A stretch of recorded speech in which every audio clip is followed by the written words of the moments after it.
जम्मू कश्मीर में पिछले 5 साल तबाही लाने वाले यही बीजेपी। लेकिन आप आज भी देखें, अगर महबूबा मुफ्ती की कोई तकरीर है उसमें 90% हमला नेशनल कॉन्फ्रेंस के खिलाफ। बीजेपी का शायद ही वहां जिक्र होता है। अरे 370 लेने वाले वो, 35 लेने वाले वो, रियासत के 2 हिस्से करने वाले वो, रियासत से यूटी पे उतारने वाले वो, और हमला नेशनल कॉन्फ्रेंस के ऊपर। उसी से आपको पता चल जाता है कि अंदर अंदर से उनकी तार कहां जुड़ी हुई है। राजनाथ सिंह का बयान देखा, बानिहाल में आके उन्होंने तकरीर की। पहले तो कहा कि हम पाकिस्तान से बातचीत करने के लिए तैयार हैं। बिस्मिल्लाह, बड़ी अच्छी बात है। अब खुदारा मुझे बीजेपी वाले ये बताए कि होम मिनिस्टर साहब सही है या डिफेंस मिनिस्टर साहब सही है, क्योंकि एक जम्मू में एक बात करता है, दूसरा बानिहाल आके दूसरी बात करता है। क्या आप इस चीज को सच माने कि आप हुर्रियत को छोड़ के बाकी सबों के साथ बात करोगे? क्या हम राजनाथ सिंह की तकरीर को सच माने कि 2016 में आपने दरवाजा हुर्रियत कॉन्फ्रेंस के लिए खोल के उनके साथ बातचीत का सिलसिला शुरू किया था? क्योंकि एक बार फिर दोनों चीजें सच हो नहीं सकती। लेकिन ये बातें कही जाती हैं जज्बात के साथ खेलने के लिए, क्योंकि उनको लगता है कि बानिहाल में जो बात करेंगे वो जम्मू में चलेगा नहीं, जम्मू की जो बात है वो बानिहाल में चलेगी नहीं। लेकिन ये सियासत जो है ये जम्मू कश्मीर के लोग पसंद नहीं करते। महबूबा मुफ्ती, उनके तंजीम के तमाम साथी, क्या जगह जगह उन्होंने तकरीरें नहीं की और कहा पीडीपी को वोट दो अगर बीजेपी को बाहर रखना है? और फिर 2014 के नतीजों के बाद क्या हुआ? सीधा सीधा जाके वो बीजेपी की गोद में जाके बैठ गए। इस बात के बावजूद कि बीजेपी को बाहर रखने के लिए दोस्ती का हाथ नेशनल कॉन्फ्रेंस ने बढ़ाया था, उस वक्त हमने मुफ्ती साहब से कुछ नहीं मांगा। ना मैंने मिनिस्ट्री मांगी, ना मैंने राज्यसभा मांगा, ना मैंने साथियों के लिए एमएलसी मांगे, ना हमने चेयरमैनी मांगी। हमने इतना ही कहा मुफ्ती साहब अगर आप इन बीजेपी वालों को लाओगे जम्मू कश्मीर के लिए ये बहुत नुकसानदेह साबित होगा। आज हम उसका भुगत रहे हैं।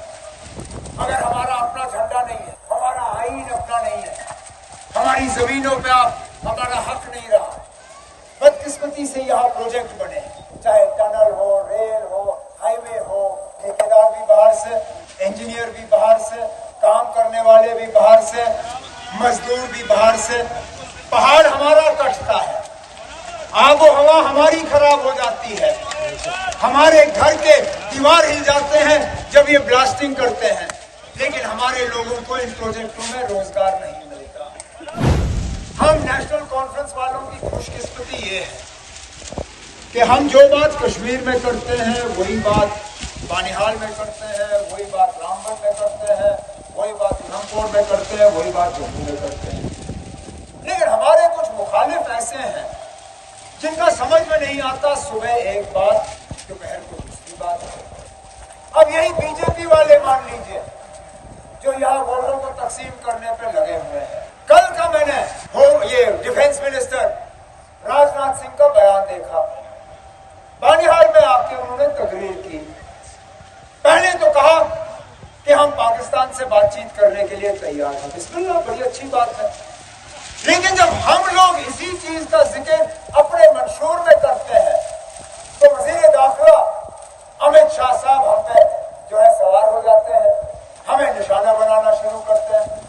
अब खुदारा मुझे बीजेपी वाले ये बताए कि होम मिनिस्टर साहब सही है या डिफेंस मिनिस्टर साहब सही है, क्योंकि एक जम्मू में एक बात करता है, दूसरा बानिहाल आके दूसरी बात करता है। अभी तक बीजेपी ने जब कभी जम्मू कश्मीर में बातचीत के हवाले से बात तो कहा कि हम हुर्रियत से बात नहीं करेंगे, जम्मू कश्मीर के नौजवानों से बात करेंगे। लेकिन कल राजनाथ सिंह की तकरीर में साफ हुआ कि 2016 में ऑपोजिशन एमएलएज का इस्तेमाल करते हुए उन्होंने हुर्रियत कॉन्फ्रेंस के साथ बातचीत का एक सिलसिला शुरू किया।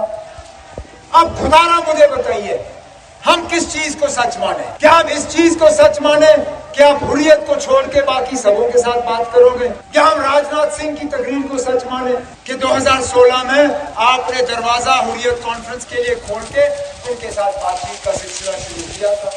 क्योंकि एक बार फिर दोनों चीजें सच हो नहीं सकती। लेकिन ये बातें कही जाती हैं जज्बात के साथ खेलने के लिए, क्योंकि उनको लगता है कि बानिहाल में जो बात करेंगे वो जम्मू में चलेगा नहीं, जम्मू की जो बात है वो बानिहाल में चलेगी नहीं।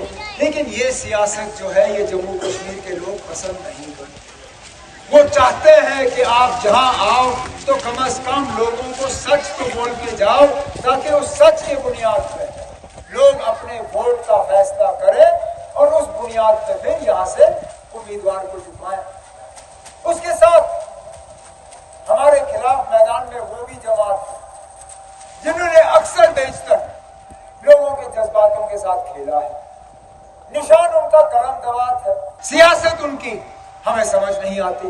आज दोबारा 2014 के बाद अगर वोट मांग रहे हैं तो बीजेपी को बाहर रखने के लिए, ठीक, आपको पूरा हक है इस चीज पे वोट मांगने के लिए। लेकिन खुदारा हमें पहले ये तो बताएं, क्या ये वही नारा नहीं है जो आपने 2014 में इस्तेमाल किया?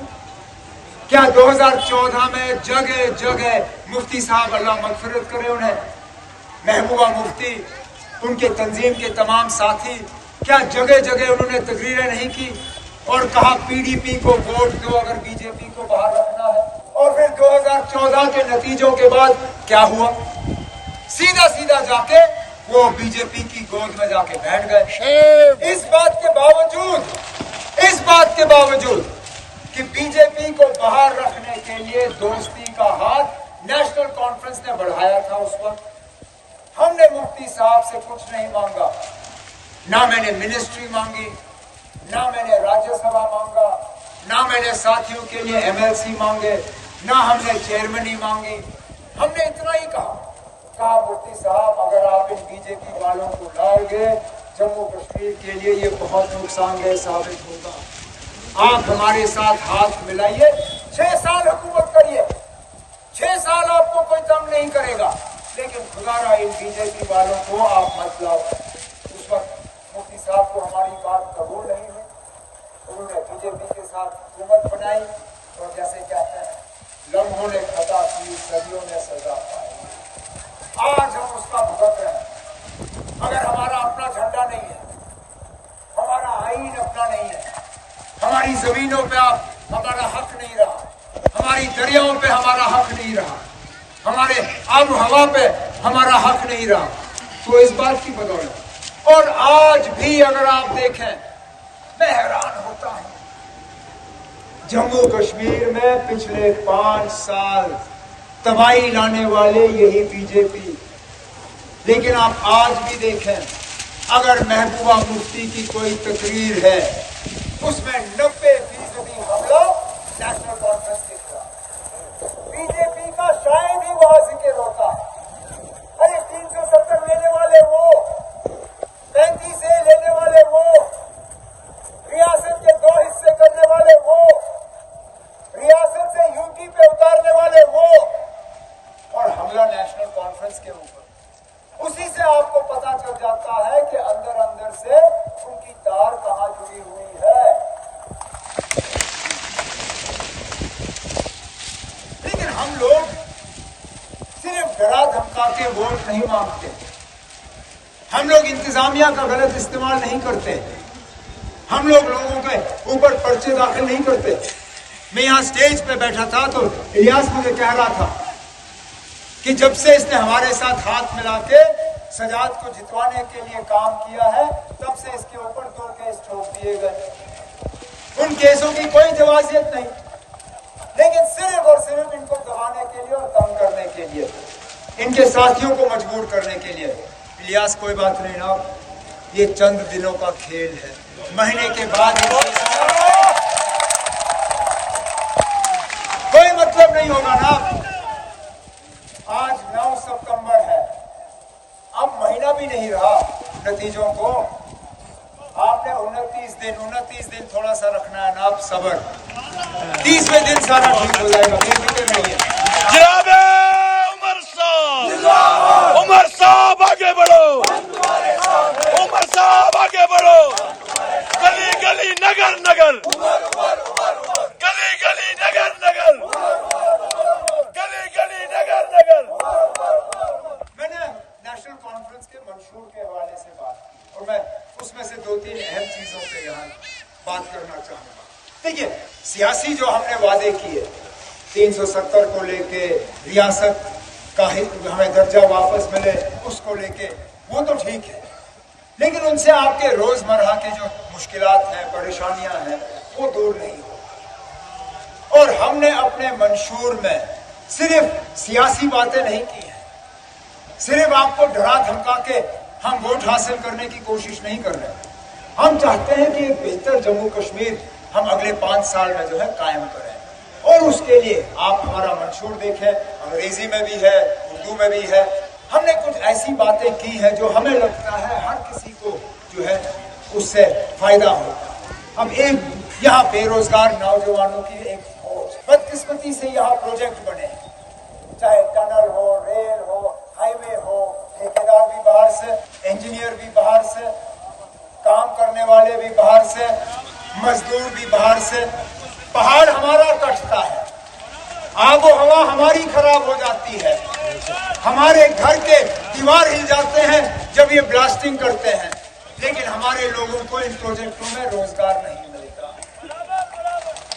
हमने अपने मंशूर में वादा किया है कि जहां प्रोजेक्ट हमारी जमीन पे लगेगा वहां रोजगार का पहला हक हमारे नौजवानों को होगा।